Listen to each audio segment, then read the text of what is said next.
Bonjour, je suis ici avec Laurent Freeman, c'est déjà pour la deuxième fois. La dernière fois, on a parlé un peu de Lumière sur Gaïa, ton grand site, qui attire beaucoup d'êtres. Et aussi, Laurent, tu es un grand méditant en fait.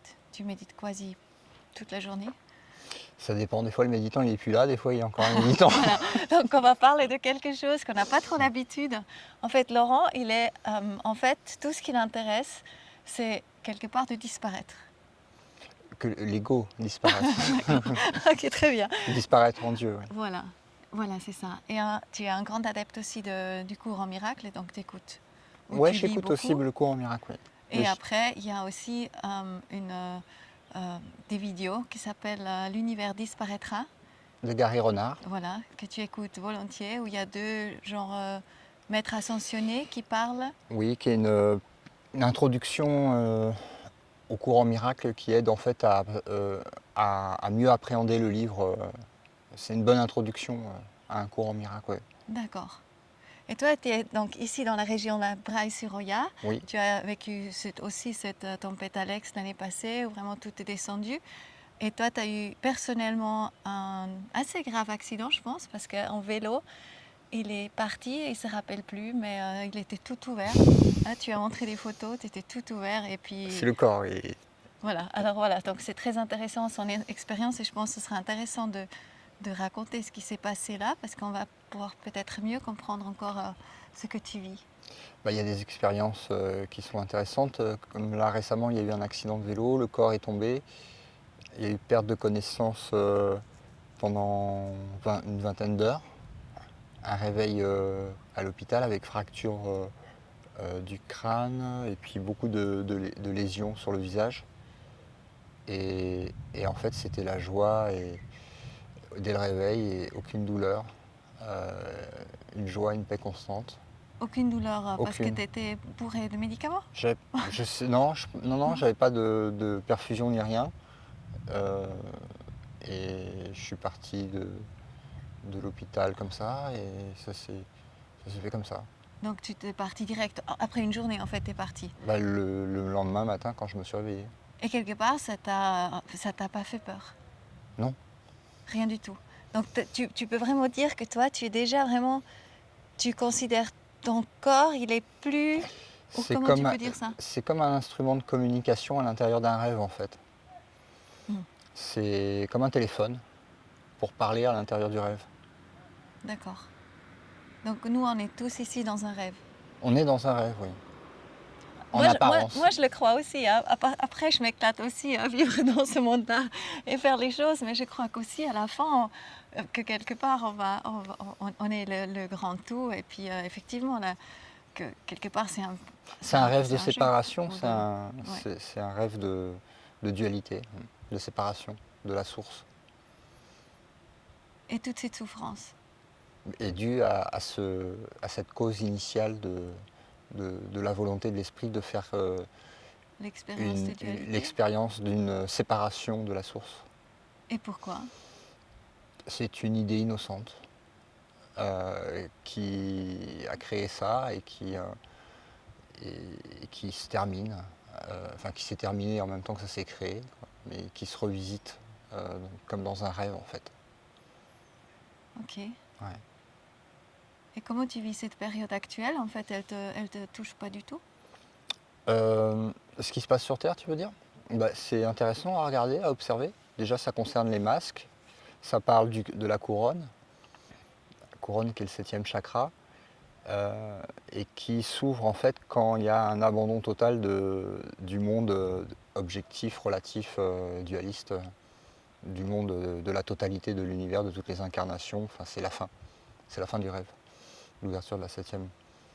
Donc toi, tu penses D'accord. on est bientôt à la fin du rêve? Parce que si. Ça dépend de chacun. Chacun a la possibilité de continuer le rêve euh, ou de se réveiller. C'est une période qui est très propice pour le réveil. Il y en a beaucoup qui se réveillent à l'unité, à l'esprit. Et il y a des facteurs extérieurs qui sont intéressants à observer à l'intérieur de la matrice, hein, de Maya, avec des facteurs cosmologiques, énergétiques, temporels, de fin de cycle, de début d'un nouveau cycle, transition. Donc c'est comme des cycles où il y a un moment où il y a une opportunité plus massive en fait de réveil. D'accord. Et quand on se réveille, est-ce qu'on arrête de vivre ou est-ce qu'on vit toujours et on joue quelque part bien ce jeu-là? Quand tu te réveilles, tu es la vie. C'est ça. Ça, j'aime bien. D'accord. Donc la vie, là, je dis, Donc à oui, tu arrêtes travers de toi. rêver que tu vis, Ouais. tu arrêtes de rêver qu'il y a quelqu'un qui vit. Est-ce que tu acceptes encore à ce moment-là? Oui, bien sûr, D'accord. bien sûr. Le corps, il est très utile à l'intérieur du rêve pour communiquer, pour apporter la bonne nouvelle et puis pour partager ces informations et aider tous ceux qui veulent en fait Bon, accepter de changer leurs croyances là, sur j'aime le... bien parce que c'est voilà, là, je sens un joli détachement et quand même une acceptation du corps, quelque part, de cette vie ici, en tant que moyen de communication. Un peu ça? Mais oui, il n'y a pas de rejet de quoi que ce soit, puisque de toute façon, que ce soit l'accepter ou pas l'accepter, dans les deux cas, ça serait justifié qu'il existerait. Or, il n'y a rien. C'est une illusion, mais donc il n'y a pas ni à rejeter, ni, ni à vouloir quelque chose par C'est rapport ça. à ça. Et comment tu vois alors c'est ce qui se passe actuellement avec ce recul-là? À quel niveau? C'est qu'il n'y a rien. Ouais, non, ça n'a C'est pas bougé.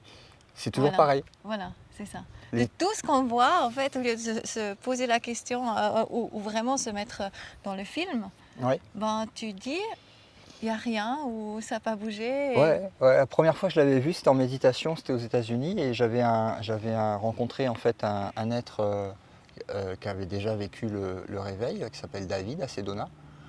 Et en méditation, il- quand tu arrives en fait à cette immobilité totale, cette vacuité qui est appelée chez les bouddhistes, euh, tu, tu réalises que tu es à la fois inchangeable, donc immuable, que tu ne peux pas évoluer parce qu'il n'y a pas de temps et que tu n'as jamais changé, que tu n'as jamais bougé. Ouais. Et j'ai été voir David, je lui ai dit, on n'a jamais bougé. Il me regarde, il me fait non. C'est juste le mental et l'ego qui bougent. Le C'est un reste, film qui est projeté dans lequel il y a des objets qui bougent. D'accord. Et il y a l'ego qui te dit, je suis ce corps. Et nous sommes clairement invités de revenir maintenant à se rappeler de tout ça. Oui, oui, oui. Il y a beaucoup d'enseignements qui avaient été donnés à différentes époques, mais qui ont été à la fois mal interprétés, mal traduits et parfois volontairement compromis, on va dire, dans Ouais. leur sens, dans leur signification. Mais aujourd'hui, on a beaucoup de download d'informations, que ce soit à la fois directement, la voix du Saint-Esprit se fait entendre beaucoup plus clairement.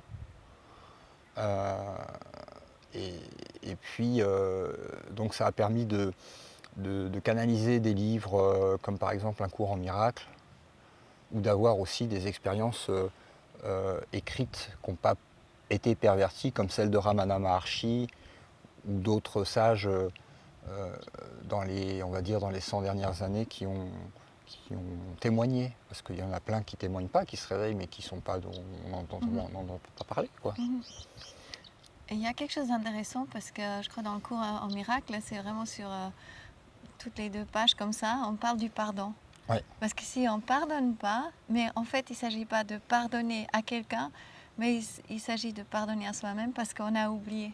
C'est ça? Oui, c'est pardonner d'avoir cru que l'illusion était réelle et que ce que ton frère ou ta sœur t'a fait s'est passé en réalité, et ce qui crée une culpabilité qui enferme à l'intérieur du rêve, Ça, j'aime bien. qui descend en énergie et qui te maintient dans la matière, avec le personnage et la dualité de la séparation. Mais le pardon véritable, qui avait été enseigné à l'époque par Jésus, quand il disait pardonnez-leur, ils ne savent pas ce qu'ils font, c'est pas une déclaration de pardon dans le sens tu as fait quelque chose, c'est vraiment une déclaration d'innocence. Mais là, maintenant, on a des, Les outils des outils voilà, qui sont beaucoup plus précis et totalement clairs, qui nous aident à comprendre qui aident à le comprendre et à fonctionnement. débloquer en fait les mécanismes C'est inconscients ça, c'est ça. qui Mhm, étaient maintenus pendant des milliers d'années c'est ça. avec la pression des religions officielles ou des croyances populaires et qui aujourd'hui sautent complètement. On a Elon Musk, même des gens qui sont connus comme Elon Musk qui dit que nous sommes dans une réalité virtuelle, Mhm.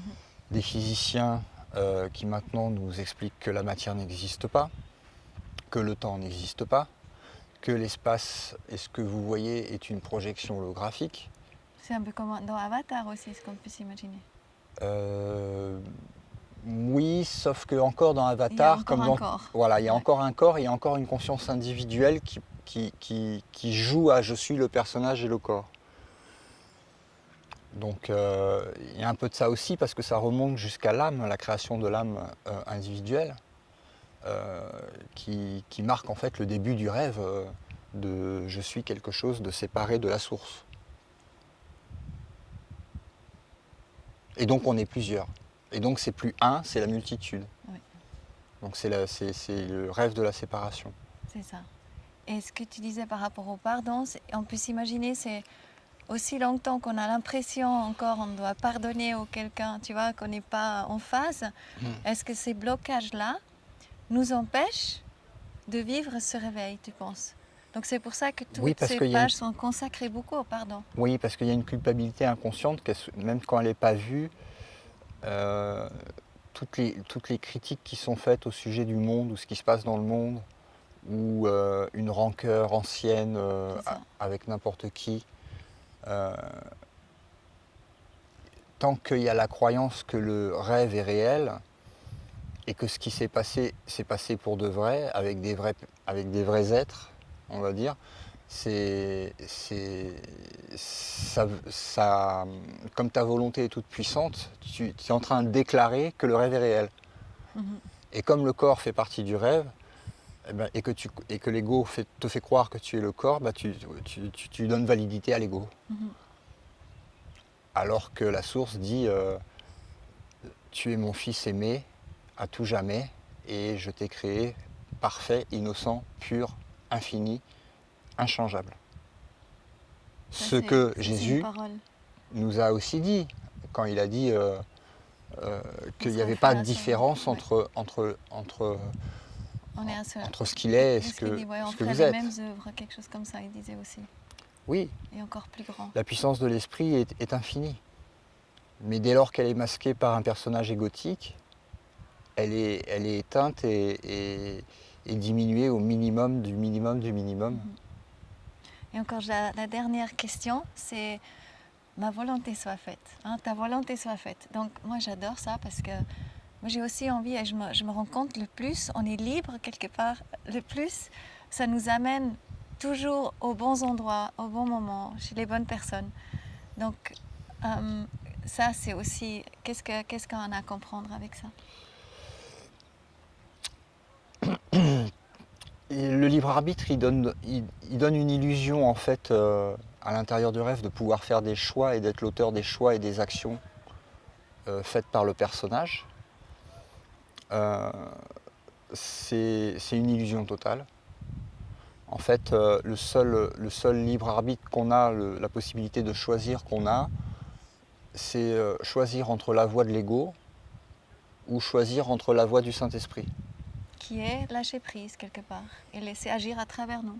C'est-à-dire que soit c'est un canal intuitif qui vient, c'est la voie de la totalité, de l'unité, et donc quand c'est fait par cette voie-là, même quand l'action est faite, il n'y a qu'un transmetteur de l'action en fait, sous la forme d'un corps.